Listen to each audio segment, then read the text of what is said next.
સોમનાથના Veraval railway સ્ટેશનનું ભારત અમૃતમ યોજના હેઠળ ₹10 કરોડના ખર્ચે નવીનીકરણ કરવામાં આવી રહ્યું છે. સોમનાથથી આવતા યાત્રિકોને કોઈ અગવડ ન પડે તે માટે તમામ સુવિધાઓ ઊભી કરવામાં આવી છે. રાજા રજવાડા કાળનું પ્રખ્યાત રેલવે સ્ટેશન હવે આધુનિક પોશાકમાં જોવા મળશે. હવે રેલવે સ્ટેશન પર waiting room, parking area, entrance gate બનાવવાની કામગીરી ચાલી રહી છે. હાલમાં સ્ટેશન વિસ્તારમાં ભારે ટ્રાફિક અને પાર્કિંગની સમસ્યા ગંભીર બની છે, ત્યારે રેલવે સ્ટેશનના નિર્માણથી મુસાફરોને રાહત મળશે.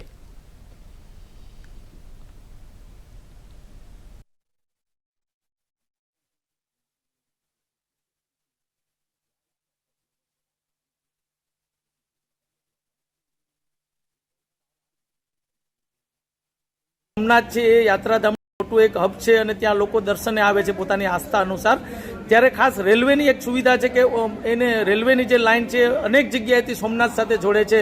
અનેક નવી ટ્રેનો આપણે પણ અહીંયા ઉપલબ્ધ છે. અનેક યાત્રાધામો સાથે સરકાર એને જોડે છે, કેન્દ્ર સરકાર, રાજ્ય સરકાર. ત્યારે વેરાવળ રેલવે સ્ટેશન જે રજવાડા સમયનું હતું તેને નવીકરણ કરવા માટે આપણા વડાપ્રધાને એમને ભારત અમૃતમ તરીકે જોડી અને એ નવો પ્લાન બનાવી અને નકશા બનાવી અને હાલ આપણી સામે પ્લાન કામ ચાલુ છે.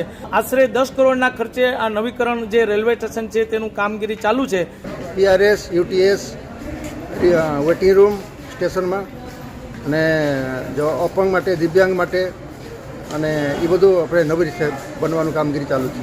એટલું કહી શકું છું, આપણે કામ ઝડપથી કામ ચાલુ છે અને પૂરતું સમયમાં પૂરું કરવાની પ્રયત્ન રહેશે પ્રશાસનનો.